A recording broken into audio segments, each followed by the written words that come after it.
I first learned about the law of attraction in 1999. It became my Bible. I believed it so deeply, and I tried to live my life by following its rules. Focus on what I want. Ignore reality. Feeling good no matter what. Keep my vibration aligned.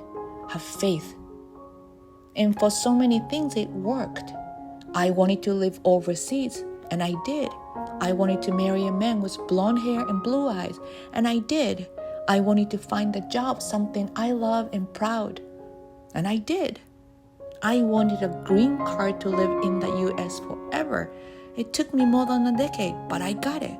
Sometimes things came quickly, sometimes slowly, but eventually everything came.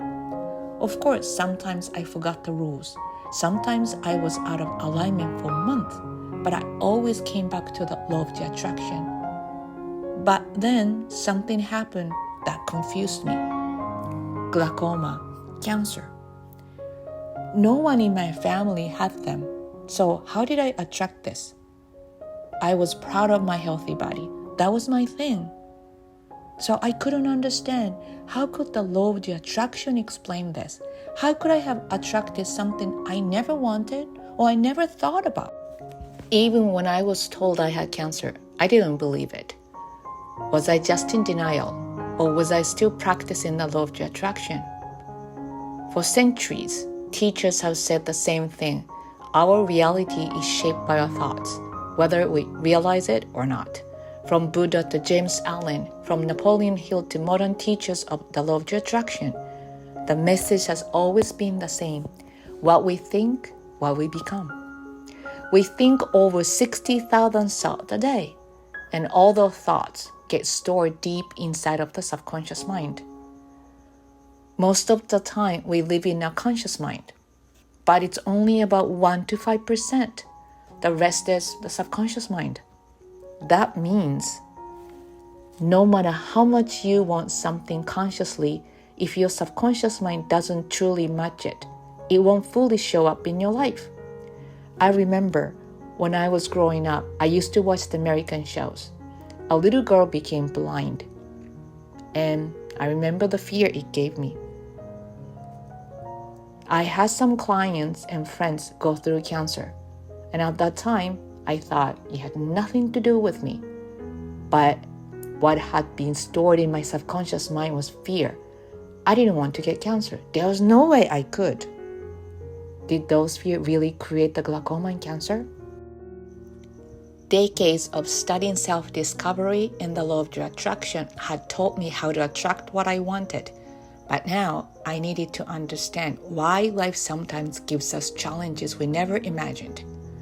I came across Louise Hay's book, You Can Heal Your Life.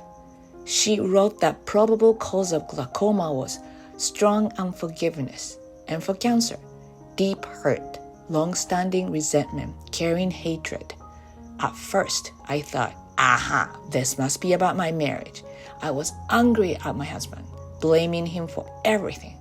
I believed I was expressing my anger well enough that it wouldn't make me sick. But deeper I looked, my subconscious mind, the part I didn't fully see, was actually angry with me. The me who stayed stuck, the me who hadn't yet created the life I truly desired. So I projected all the anger onto him. And here's the thing about subconscious mind. It doesn't understand subject or positive versus negative. The more anger I carried, the more I was creating a reality that reflected it, including my struggle in marriage.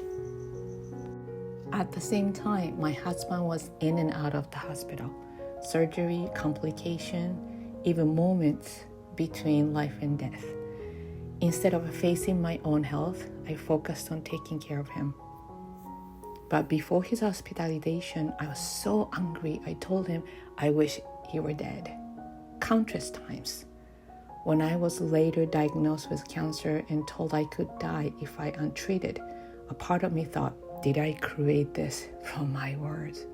I had so many questions and so many emotions were coming up, and I started acknowledging all the emotion coming up to me. sadness, exhaustion, and anger and confusion all at once. But I accepted everything. People in front of us, anyone we interact with, can be mirrors. Their words, actions, even emotions, even reflect what's stored within us, the feelings or patterns we haven't fully acknowledged. And through that reflection, they become our teachers, helping us grow. Not easy to see what's in our subconscious mind. It's like a storage room. We don't even know what exists. We live on the surface. They stay hidden deep inside. When I was finally ready, the right teachers appeared. Some through Zoom with Japanese teachers, others in person, and their sessions helped me see and remove blocks. I didn't even know what I was carrying. I always thought, I have no trauma. I had a loving family, a good upbringing, so I assumed everything was clear.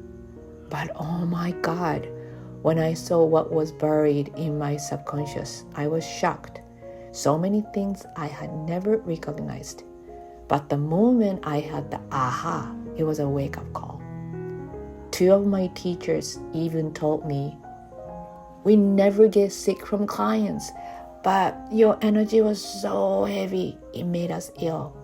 That's how much was buried inside me. And through this journey, I learned something important. We can't always see our own blocks, but with the right guidance, we can uncover them and we can heal. And that the healing led me to something even deeper, my marriage, my health, and my entire life. Did you know 50% of men leave their wives when they're diagnosed with cancer? But our case was different. We got closer. Through this journey, I often cried out to God, please do something, what the glaucoma, chemo, mastectomy, and my husband, many hospitalizations, surgery, and near-death experiences. Through it all, I learned something life-changing. It wasn't about me or him. It was about us. And in that shift, something miraculous happened. Our broken relationship didn't just heal, it transformed. Looking back, I wonder, did God or the universe give us these challenges? Was that the only way to wake us up? Maybe so. Because what I know for sure is this: life keeps giving us lessons, but always to help us grow. I realize life isn't happening to me, it's happening for me. Anthony Robbins says this, and I believe it's true. God never gives us more than we can handle. We are here not just to live, but to grow. And I also learned how to listen to my inner voice, to hear what I truly want, to appreciate my body, to cherish my husband by my side, and to recognize how deeply my family and friends love and support me. I learned to ask for help, to receive, to be kinder to myself, even at my lowest. For decades, I studied the law of attraction. I thought I had to become this or that to get what I wanted. But now I know, the more I let go of the I have to's, and the more I accept myself as I am, the more everything shifts. It's just like decluttering. When you clear what no longer serves you, you make space for what you are truly meant to receive. You don't have to chase. You don't have to force. When your conscious and subconscious mind finally align, everything you desire flows to you with ease. Don't get attached to the outcome. Just have faith. Because no matter what you go through in life, your inner voice already knows the way. And here's what surprised me most. Your surroundings don't need to change. You do.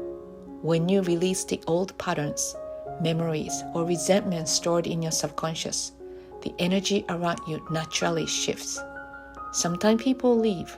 Sometimes relationships transform. But always, life reorganizes itself to match the new you. The more you return to who you truly are, the more you receive naturally.